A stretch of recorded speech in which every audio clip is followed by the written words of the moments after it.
আসসালামু আলাইকুম ওয়া রাহমাতুল্লাহি ওয়া বারাকাতুহু। আউযু বিল্লাহি মিনাশ শাইতানির রাজিম। বিসমিল্লাহির রহমানির রহিম।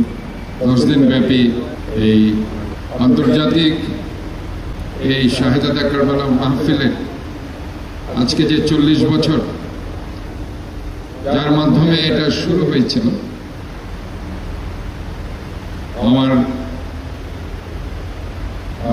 খালু, আপনারা জানেন, জালালউদ্দিন আল কাদেরী, ওনার হাত ধরেই কিন্তু এটা শুরু হয়েছে। আমি ওনার জন্য আপনাদের সবার কাছে দোয়া চাচ্ছি, মহান রব্বুল আলামিন ওনাকে যাতে জান্নাতবাসী করুন। যুগে যুগে ইসলামের জন্য, ইসলামকে প্রতিষ্ঠিত করার জন্য আত্মত্যাগ, জীবন দান, শহীদ অনেকেই হয়েছে। কিন্তু আমাদের প্রিয় নবী, শেষ নবী হযরত মুহাম্মদ মুস্তাফা সাল্লাল্লাহু আলাইহি ওয়াসাল্লামের দৌহিত্র ইমাম হুসাইন এবং ইমাম হাসানের যে আত্মত্যাগ, সেটা আসলে ইতিহাসের পাতায় যেভাবে লিখিত হওয়ার কথা ছিল, বিভিন্নভাবে বিভিন্ন বিশ্লেষক, ইসলামিক অ্যানালিস্টরা অনেক সময় সেভাবে উপস্থাপন করতে পারেন। আমরা দেখেছি আজকে ইরানের সাথে যুদ্ধ হচ্ছে, ফিলিস্তিনকে ধ্বংস করে দেওয়া হচ্ছে, যেখান থেকে অনেক নবী রাসূলের জন্ম হয়েছে। আমি সেদিন ফিলিস্তিনের রাষ্ট্রদূতের সাথে দীর্ঘক্ষণ কথা বলেছি। উনি আমাকে ডিনারের দাওয়াত দিয়েছেন।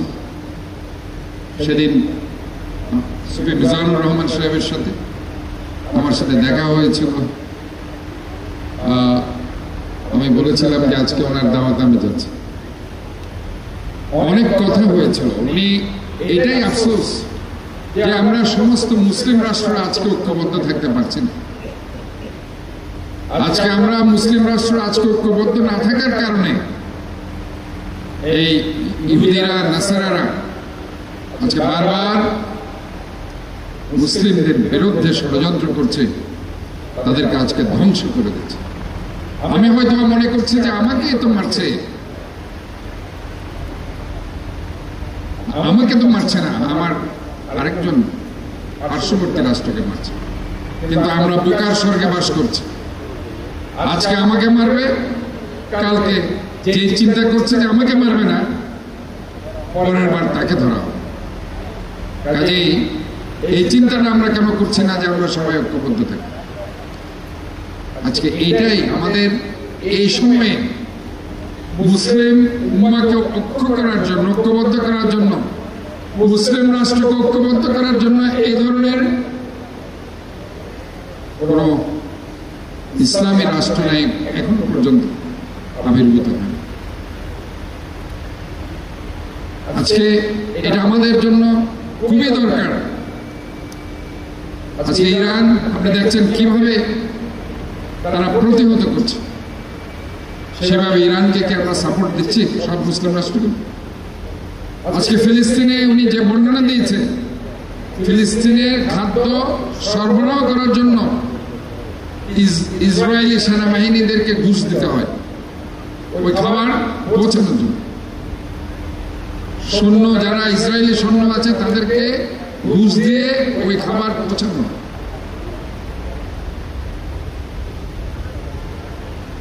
বাচ্চারা না খেয়ে মরে যাচ্ছে, তাদের উপর গুলি বর্ষণ হচ্ছে। কাজে আমাদের ওই জায়গায় হযরত ইমাম হুসেন রাদিয়াল্লাহু তাআলা, যারা আজকে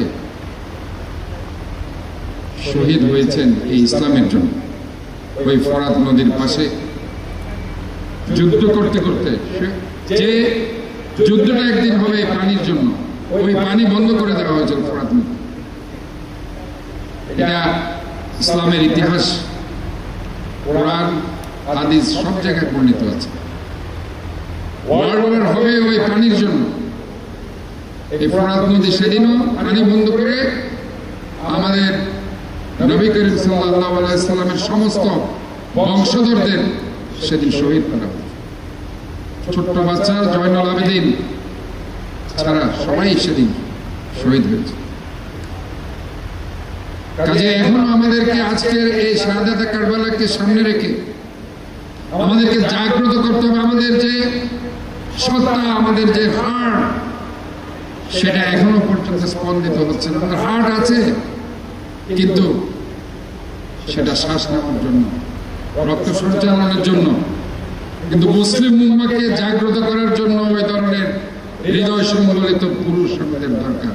ইসলামিক সৈনিক অ্যানালিস্ট আমাদের দরকার, যারা আজকে ইসলামী উম্মাহকে, ইসলামী শক্তিকে, ইসলামী রাষ্ট্রকে ঐক্যবদ্ধ করতে। আজকের এই দিনে তাই আমরা আশা করছি যে আমাদের সবাইকে ঐক্যবদ্ধ থাকতে হবে। কোন ধরনের বিভেদ, অসাম্যতা, কোন ধরনের আমাদের মধ্যে যাতে ফাটল ধরতে না পারে। আজকে এই বাংলাদেশের প্রেক্ষাপট, চট্টগ্রামের প্রেক্ষাপটে আমরা বলতে চাই যে আমাদের সবাইকে ঐক্যবদ্ধ থাকতে।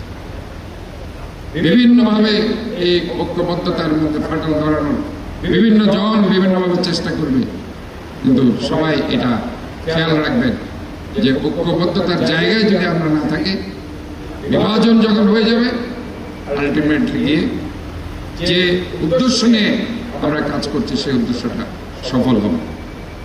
আমি আপনাদেরকে বলতে চাই, চট্টগ্রাম সিটি কর্পোরেশনের মেয়র হিসাবে নয়, একজন নগর সেবক হিসাবে এই জমিয়তুল ফালাহ কমপ্লেক্সে 1976 সালে শহীদ প্রেসিডেন্ট জিয়াউর রহমান যে চিন্তা ভাবনা নিয়ে করেছিলেন, এখনো পর্যন্ত সেটা এখনো হয়নি। আমি আপনাদের সাহায্য চাই। এখানে আমরা একটি ওয়াকওয়ে করতে চাই। মুসল্লিরা নামাজের পর হাঁটতে পারে না, মুসল্লিরা যাতে নামাজের পর হাঁটতে পারে, ওই একটা পার্ক করার একটা সুন্দর জায়গা, সেটা মাদক সেবীদের আড্ডা হয়ে গেছে। এইগুলিকে তাড়াতে হবে। ওখানে একটা বসার জন্য সুন্দর পার্ক করে দিতে হবে, যাতে করে মুসল্লিরা সবাই গিয়ে সেখানে হেঁটে হেঁটে গিয়ে সেখানে বসতে পারে। আপনারা সবাই একমত আছেন? একমত থাকবেন। আমি ইনশাআল্লাহ এইসব কাজ করে যাব।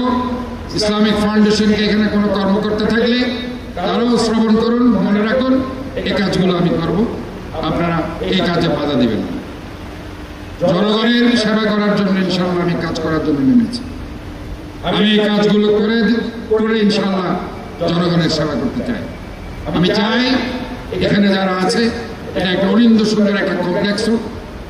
আপনাদের যদি ফান্ড থেকে আপনারা ফান্ড দিয়ে করবেন, আর যদি না থেকে ইনশাআল্লাহ ফান্ড আমরা দিয়ে এটাকে আমরা সুন্দর করব। এই ব্যাপারে আমরা স্পষ্ট আপনাদের বলে দিচ্ছি। কাজে এইসব নিয়ে কোন রাজনীতি যেন আমরা না দেখি। আপনারা সবাই এ ব্যাপারে, আমার মনে হয় আজকের এই মাহফিল থেকে আমি শুধু এইটুকুই বলছি, আপনারা সবাই ঐক্যবদ্ধ থাকবেন। আমি চট্টগ্রাম সিটি কর্পোরেশনের মেয়র হিসাবে, সেবক হিসাবে আমি সেবা করার জন্য যেটা যেটা আমি পদক্ষেপ ইনশাআল্লাহ নিব, আপনারা অকুণ্ঠ সমর্থন আমি দিয়ে যাবেন। আমি কোনো ধরনের অন্যায় কিছু করব না। আমি আপনাদের জন্য, এই কমপ্লেক্সের জন্য, এই মুসল্লিদের জন্য যেটা ভালো হয় সেই কাজটি আমি করে যাবো ইনশাআল্লাহ। আর আমি আপনাদের এখানে আরেকটি কথা বলতে চাই। আজকে করোনা মহামারী আবারও শুরু হয়েছে, কোভিড ওমিক্রন। এটা ডেল্টা ভ্যারিয়েন্টের চাইতে অনেক শক্তিশালী। আজকে ডেঙ্গু এবং চিকুনগুনিয়াও অনেক প্রাদুর্ভাব হচ্ছে, যেহেতু বর্ষাকাল শুরু হয়েছে। কাজে আপনারা যত্রতত্র ডাবের খোসা, প্লাস্টিক, পলিথিন ফেলবেন না। এগুলিতে কিন্তু বৃষ্টির পানি জমলে আলটিমেটলি গিয়ে এডিস মশার লার্ভা, ডেঙ্গুর যেটা সৃষ্টি হয়, এগুলো জন্মে। এবং আরেকটি হচ্ছে, আপনারা একটু মাস্ক পরিধান করবেন, যেহেতু করোনার মেইন হচ্ছে ছোঁয়াচে রোগ, একজনের কাছ থেকে আরেকজন হয়ে যায়। অলরেডি 100 জনের উপর আক্রান্ত হয়েছে, 6 জন অধিক মারা গেছে। কাজে এই ব্যাপারে আপনাদের একটু সতর্ক। আমি আজকে এই আন্তর্জাতিক শাহাদাতে কারবালার 10 দিন ব্যাপী এই মাহফিলের শুভ উদ্বোধন ঘোষণা করছি এবং আপনাদের সবার সুস্বাস্থ্য দীর্ঘায়ু কামনা করে আমি আমার বক্তব্য শেষ করছি। আসসালামু আলাইকুম ওয়া রাহমাতুল্লাহি ওয়া বারাকাতুহু। অত্যন্ত গুরুত্বপূর্ণ এবং জমিত